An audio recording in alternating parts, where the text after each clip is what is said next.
Fala galera, que é a professora Jaqueline Aguiar, professora de Química. Nossa aula de hoje é uma revisão do conteúdo que vimos ao longo do semestre. Então vamos lá, vamos iniciar. Primeira coisa que eu preparei para vocês aqui foi a parte dos modelos atômicos, né? É muito importante a gente estudar, né, o nosso átomo. Então, aqui eu coloquei para vocês, né, a parte dos modelos, nós temos 4 modelos atômicos. O primeiro modelo atômico é o modelo de Dalton, que ele ficou conhecido como o modelo da bola de bilhar. Por quê? Ele achava que o átomo era semelhante a uma bola de bilhar, como se fosse uma bola de sinuca, indivisível, indestrutível. Então, por isso que o modelo é conhecido dessa forma. E uma outra parte muito importante a respeito do modelo de Dalton é porque ele dizia que elementos químicos diferentes são formados por átomos diferentes também. Ou seja, se eu tenho um elemento químico carbono, ele é formado por átomos de carbono. Se eu tenho um elemento químico hidrogênio, ele também é formado por átomos de hidrogênio.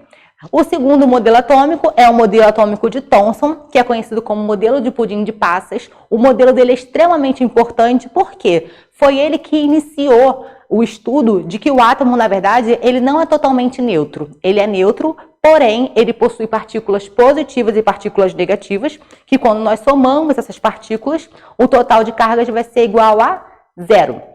E nós temos também o modelo de Rutherford, que é o terceiro modelo atômico, que é um modelo muito importante, porque é um modelo que contraria o que Dalton dizia a respeito de um átomo ser maciço. E, na verdade, Rutherford, com o experimento dele, comprovou que o átomo é composto por espaços vazios, né? O experimento que ele fez é esse que está aqui embaixo, que ele tem um elemento que é radioativo, que faz a emissão de partículas alfa, bombardeando uma folha de ouro. E quando essas partículas alfa entraram em contato com a folha de ouro, na verdade, a maior parte das partículas atravessaram essa folha de ouro, fazendo então com que ele chegasse à conclusão de que o átomo não seria maciço. Então, ele criou esse modelo nucleado que está aqui ao lado, onde nós temos o núcleo, que tem as partículas positivas e neutras, e ao redor nós temos a eletrosfera, que é a região onde contém os elétrons, as partículas negativas. É como se fosse um sistema solar, onde o Sol seria o nosso núcleo, e ao redor nós temos os planetas,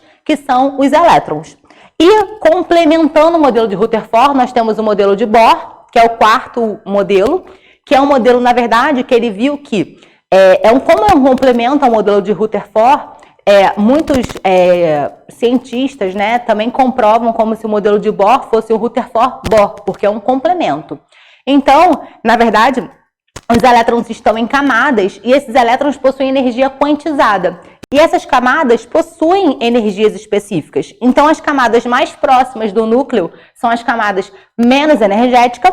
À medida que essas camadas vão se afastando do núcleo, as camadas vão adquirindo mais energia. E os elétrons também conseguem transitar entre essas camadas. Então, por exemplo, um elétron que está numa camada mais próxima do núcleo, ou seja, numa camada menos energética, ele consegue transitar para uma camada mais energética, absorvendo energia. Quando ele absorve energia, ele vai ter um estado que é chamado de estado excitado, porque ele está com energia extra. E ele também consegue retornar de uma camada mais energética para uma camada menos energética, fazendo a liberação dessa energia extra que ele possui. Quando ele faz essa liberação de energia extra, é o momento que nós chamamos de fóton. É dessa forma que os fogos de artifícios conseguimos visualizar as cores, porque é justamente as cores são evidenciadas através dessa transmutação, né, dessa transição dos elétrons entre as camadas. E também, uma parte muito importante para a gente poder estudar, também é a parte dos números atômicos, que é o estudo dos elementos químicos. Porque na química, é muito importante nós sabermos estudar a tabela periódica. Então, nós precisamos saber analisar a tabela periódica. Então, aqui nós temos como se fosse um elemento genérico, como se fosse um elemento X, que nós temos sempre um número de massa e um número atômico, né, onde a massa sempre é o somatório dos prótons e nêutrons, que estão localizados no núcleo do nosso átomo. Por mais que o nosso átomo tenha elétrons também, os elétrons possuem uma massa muito pequena quando a gente compara em relação aos prótons e aos nêutrons. Por isso que os elétrons, eles praticamente não somatizam em relação à massa do nosso átomo. Então, aqui nós temos, né, uma representação que o número de prótons mais o número de nêutrons vai indicar sempre o número de massa. E um outro ponto muito importante também é para nós lembrarmos que o próton são as partículas positivas que existem no nosso átomo. E ele também pode ser chamado de número atômico. Então, por isso que quando a gente pensa no nosso átomo, o número atômico sempre vai ser igual ao número de prótons. E aqui eu coloquei para vocês também um exemplo, né, de como a gente vai analisar isso. Deixa eu chegar mais para cá. Então, aqui nós temos o átomo de cálcio, né, por exemplo, está aqui embaixo, é assim que a gente vai encontrar ele na tabela periódica. Nós temos sempre dois valores, reparem aqui, o 40 e o 20.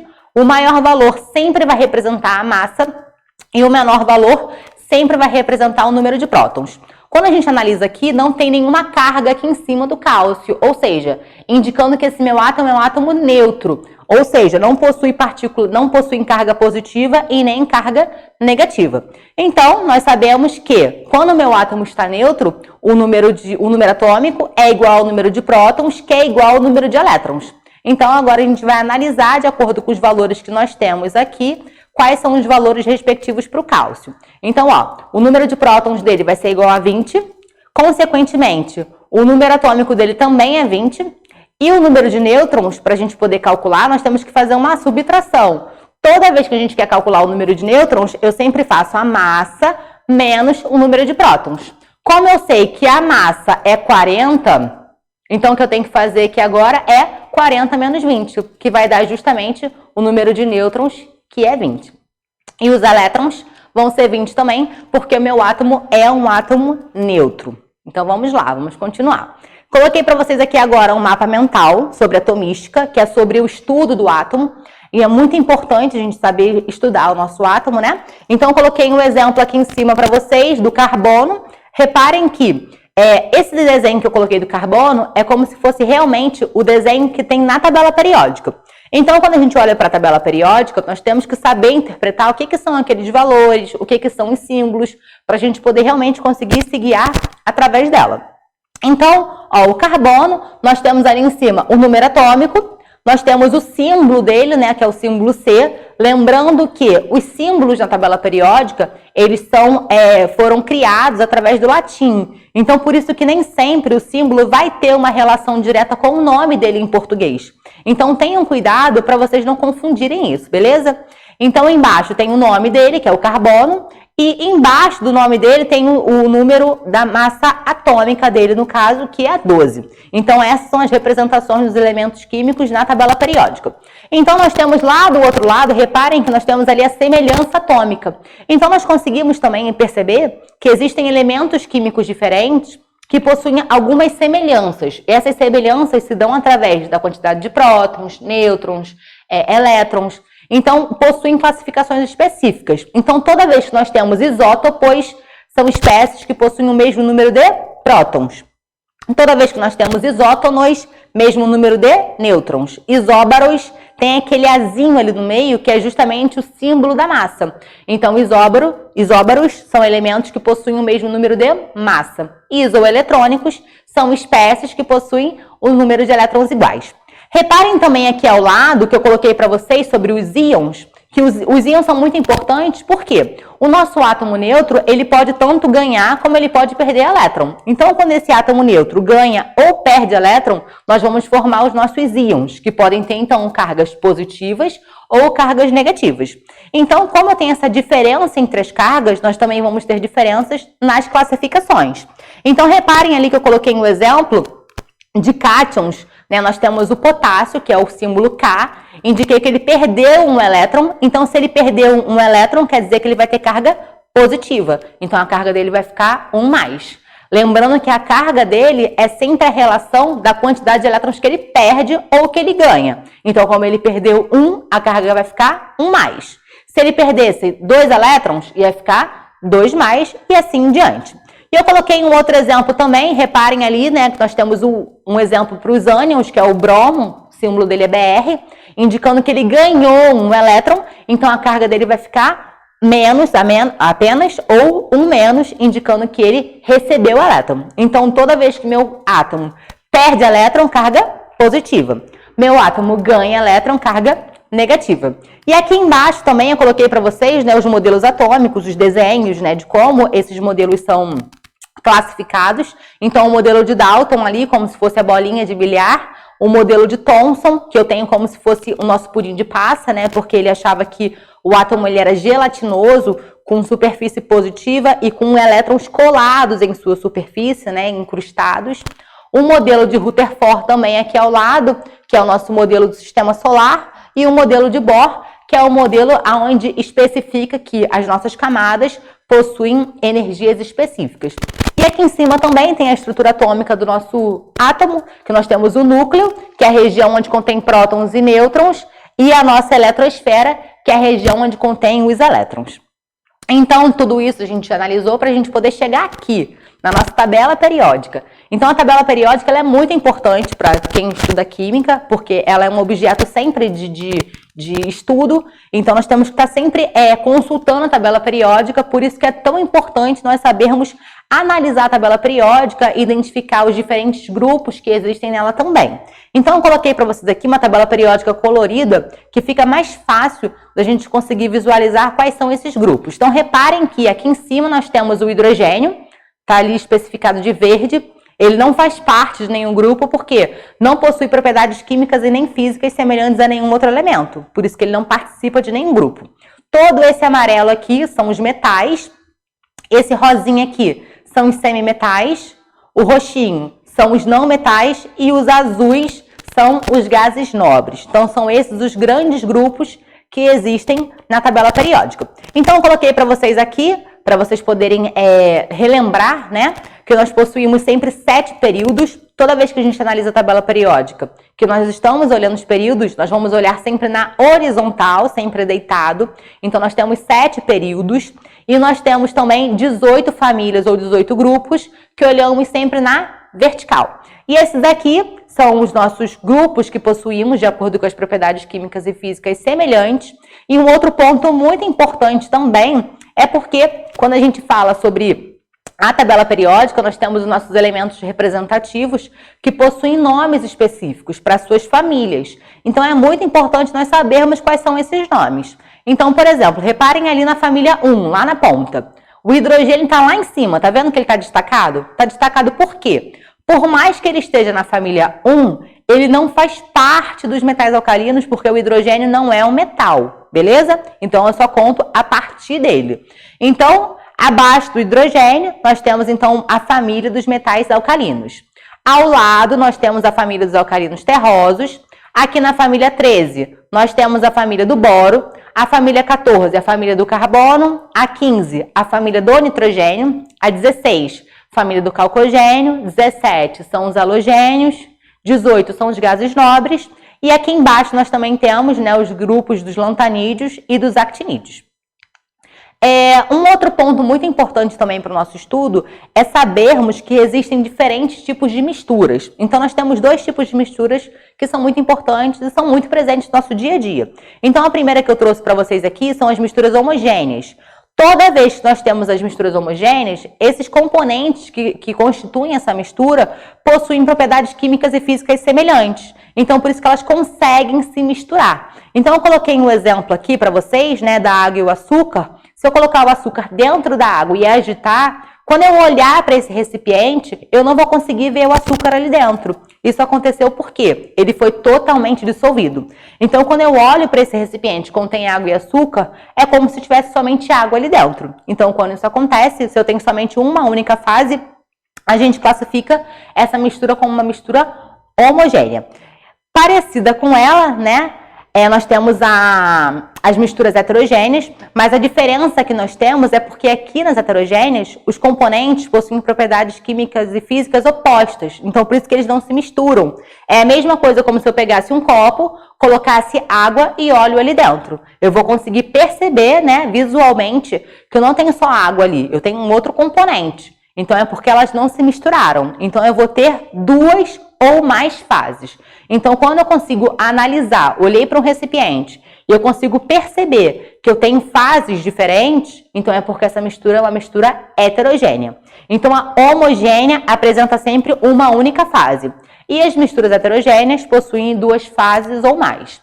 É muito importante também nós sabermos que misturas diferentes possuem formas diferentes de separar essas misturas. Nós também vimos isso. E aqui eu cheguei num ponto muito importante para a gente, que é a parte das ligações químicas, né? Ou seja, tudo que é formado, tudo que tem formato de moléculas são formados através das ligações químicas.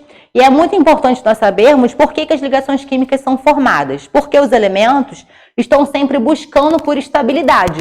E essa estabilidade só é alcançada para alguns elementos quando as ligações químicas acontecem. E como que eles atingem essa estabilidade?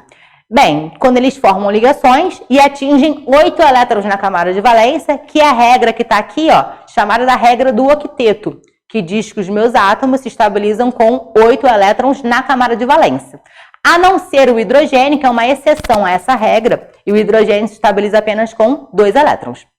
E essa configuração eletrônica é a configuração eletrônica dos gases nobres. Por isso que é tão difícil de analisar gases nobres que formem ligações químicas, porque eles já são estáveis sozinhos. Não existe essa necessidade de formar ligações para atingir essa estabilidade.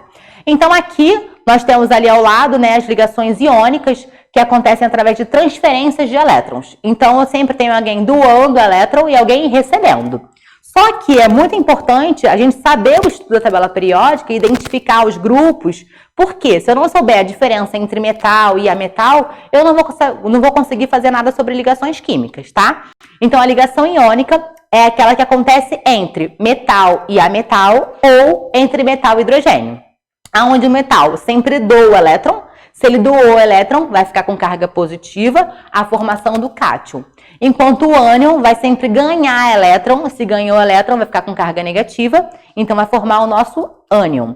Nós temos aqui em cima também a ligação covalente, que acontece entre ametal e ametal e hidrogênio, ou entre átomos de hidrogênio. E quando a ligação covalente ela é formada, eles vão compartilhar pares de elétrons, pares eletrônicos. Então, reparem esse exemplo. Opa, não estou vendo nem meu dedo aqui. Reparem esse exemplo aqui do oxigênio. A primeira coisa que eu tenho que fazer beleza, o oxigênio é um metal. Tá, o outro átomo que está ligado a ele é o oxigênio também, que também é um metal. O que eu devo fazer, então, é ir na tabela periódica, localizar a família deles. O oxigênio, no caso, está na família 16, indicando que ele possui 6 elétrons na camada de valência. Então, coloquei 6 pontinhos em cada átomo de oxigênio. E o que eu tenho que fazer agora é compartilhar o par eletrônico de modo que eles atinjam 8 elétrons para poderem ficar estáveis. E nós temos lá em cima, ó, a ligação metálica, que é a ligação que acontece entre metais. E tem um ponto muito importante da ligação metálica, que é a parte que fala sobre o mar de elétrons, né? Porque o que acontece? Os metais têm uma tendência a formar cátions. Então, reparem naquele desenho que está lá em cima, ó. Tá vendo lá? Então, tem as cargas positivas. Só que acontece, eu tenho esses cátions metálicos, né? E os elétrons conseguem circular livremente entre esses cátions metálicos. Essa circulação livre dos elétrons que faz, então, com que os compostos metálicos sejam bons condutores de corrente elétrica e de calor também. E é muito importante nós lembrarmos que as ligações metálicas formam as ligas metálicas que são tão presentes no nosso dia a dia. Porém, as ligas metálicas também podem ser formadas por ametais. Bem, gente, essa foi a nossa revisão de hoje. Eu vou encerrar nossa aula por aqui. Estou morrendo de saudade de vocês. Beijo enorme, até mais!